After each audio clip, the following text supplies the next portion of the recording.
Hey.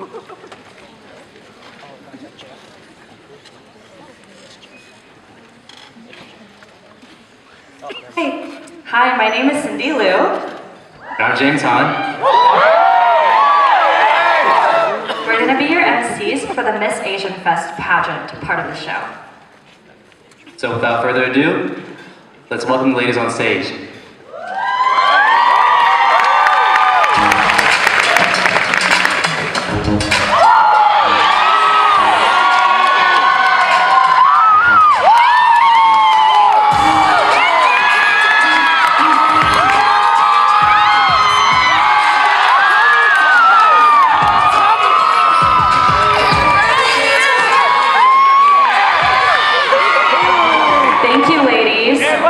Start with our first contestant.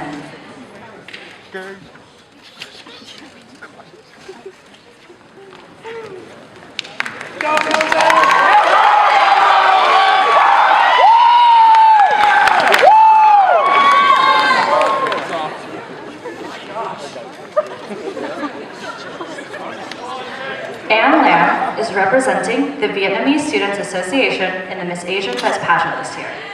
She moved to Texas when she was 9 years old. Since then, she has lived in Austin and currently lives in Frisco, Texas. She is a freshman at Baylor University and will graduate in 2019. She's majoring in university scholars with concentrations in biology and business.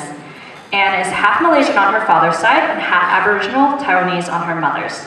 More than anything, Anne loves traveling to different places and trying different types of food. She has an obsession with Lord of the Rings and corgi puppies.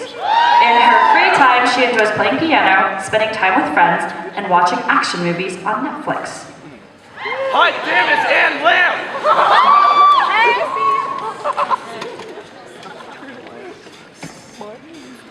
Anne, for your first question, is it important to be knowledgeable about your culture's background and traditions? It is definitely important to be knowledgeable about your culture and traditions, especially as Asian Americans, simply because it is our responsibility to teach future generations about their heritage and their traditions. Aside from needing a 4.0, aside from being good at math and science, aside from K-pop and b-boying, even though all of those are awesome. Thank you. To follow up to that question, if you could change one thing in the world, what would it be and why? I would change the judgmental attitude that some people have, a lot of people, because if not for that, there wouldn't be such thing as stereotypes, peer pressure, and to act a certain way, to look a certain way. Thank you. Thomas White! And for our second contestant, Anna Lamb. Thomas White! Anna Lamb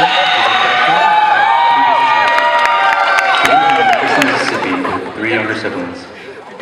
In high school, she was a junior ambassador for the city of Madison, competed in statewide piano competitions, and participated in speech, debate, and which she became a state champion in public forum debate and national quarterfinalist in original oratory. In her free time, she enjoys playing guitar, piano, and ocarina. She watches too much Good Mythical Morning, probably eats too much packaged ramen, and can organize her desk drawers like nobody's business. She always has high expectations for herself and looks forward to a bright future here at Baylor. Hi, Anna. For your first question, how do you feel about cultural appropriation among your generation? Right, so I'm not a big fan of cultural appropriation. I think that especially in my generation, there's a tendency to treat non-dominant cultures like fashion. It's something that goes in and out of style.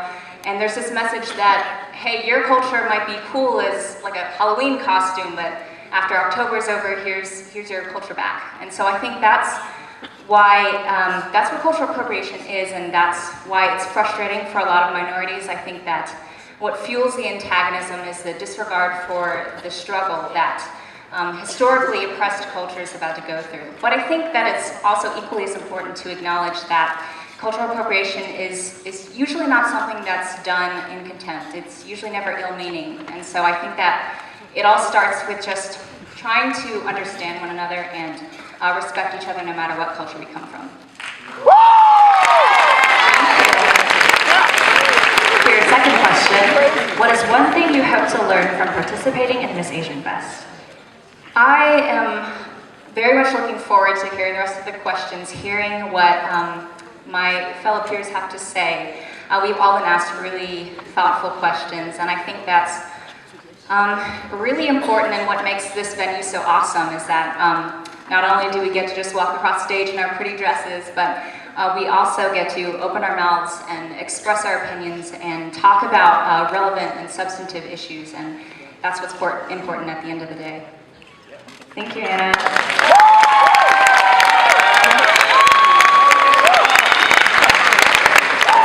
Kim Josiani is a freshman nursing major at Baylor University. Although she was raised in Springdale, a mid-sized town in Arkansas. She is an only child but comes from a big family.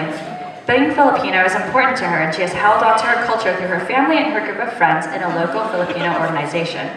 After having an unexpected and stressful first-hand experience with a Code Blue as a hospital volunteer, she knew she wanted to become a nurse. She plans to get accepted into the Baylor Nursing School up in Dallas. Her hobbies include anything music-related. She plays trumpet, ukulele, guitar, piano, and can sing. She also enjoys memorizing rap verses and beatboxing. The numerous hours of dancing in FSA Modern and J-Squared keeps her sane because she enjoys it so much. Kim, for your first question, what is your take on stereotypes, and are they good or bad? Stereotypes can be good because it gives us an identifying sense of our culture, but at the same time they can be bad because they're based upon general assumptions. For example, in the American media, you rarely see any Asian characters cast.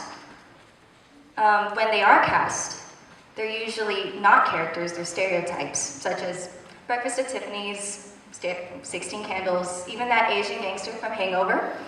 They all play on the exact same Asian accent, the exact same social awkwardness, and that entire Asianness is based on their comic relief. When they are strong, they're usually doing martial arts, like Mulan. But I know I'm Asian, so I know we all make fun of Asian accents, but the American media, they tell us who we're supposed to be, not necessarily who we are as people. So it's important to find that balance between accepting your own culture but not playing into that stereotype. Thank you.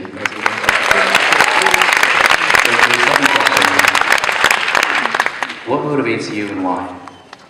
My biggest motivators are my parents. I know that's cliche, but it's true. I want to make them proud. Because when they came here, they grew up born in the Philippines, and they came here with me. And we had a hard life, and they worked hard just to send me to college, to Baylor. And you know how big that price tag is on Baylor University. So I just want to make sure that I make them proud, and I graduate college, and when I graduate, I just want to make them realize their dreams. So if they want to go back to the Philippines, I'll raise money and give them back to the Philippines. If they want to go meet John Travolta at the 50th anniversary of Grease, I will send them there, just as long as they get what they want. Thanks, Kim. Now for our fourth contestant, Sarah Pugh. Sarah Pugh is a Korean-American from Chicago, Illinois, and is pursuing a degree in public relations with a minor in sociology. She led the Korean Student Associations in 2014-2015 and is currently employed as a photographer for the Baylor area. In her free time, she enjoys watching movies, and some of her favorite movies are the Lord of the Rings trilogies, House Bunny, and Interstellar.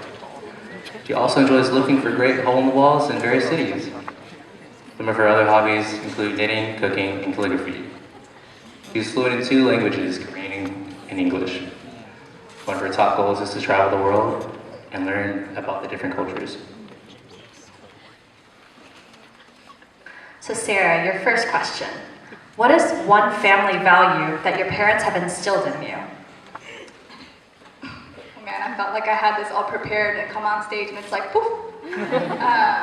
So one family value that my parents instilled is to never give up. I'm the oldest of 3 in my family, and my mother had me when she was 20. She never went to college, she never graduated from high school, yet here I am at Baylor today, and she managed to get my brother into college as well. When my parents moved to Chicago, they literally started with nothing, and we still don't have much now, but it didn't stop them then, and it doesn't stop them now.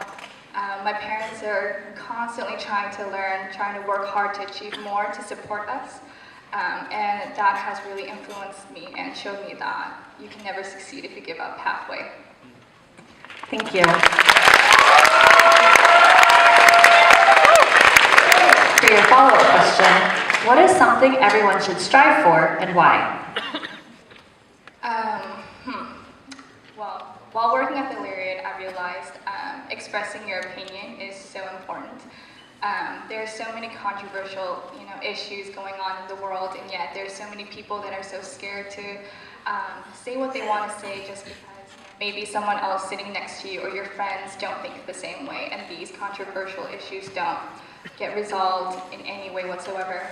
So I would say people should strive more to not be scared to express your thoughts, say what you want to say, because none of these issues will... Sorry. None of these issues will be resolved if no one ever talks about it. Thank you, Sarah.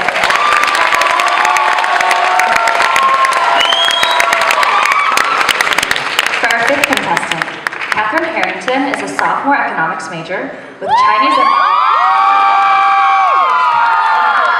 in her free time, she enjoys watching Korean dramas and playing League of Legends. She's an officer in both Alpha Kappa Theta Phi and the Vietnamese Students Association, both of which she considers her family here at Baylor. Her goal is to become proficient in Chinese so that she can study abroad in China while working towards her MBA. Her dream is to work for an international corporation that will allow her to travel back and forth between China and the US, but she would love the opportunity to visit Europe and the rest of Asia as well. Catherine, for your first question, do you think there is a fear among people of your generation to embrace one's culture? Yes, I do.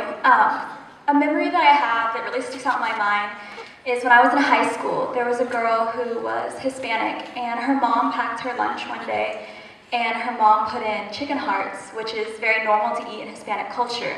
But when she pulled it out, all of my friends at the table, they were all like, "Ew, that's gross, what is that?" And the girl was so embarrassed that she threw it away.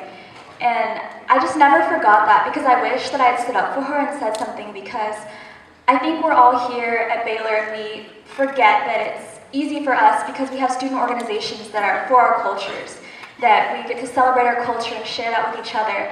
But outside of that, people don't appreciate anything that's weird or different. They say that they do, but as soon as it's something they're not familiar with, they criticize it. And I think that's why events like this are so important, because you have to remember that you can't just say that you appreciate cultural diversity if you're not going to respect other people's cultures just because you don't understand them.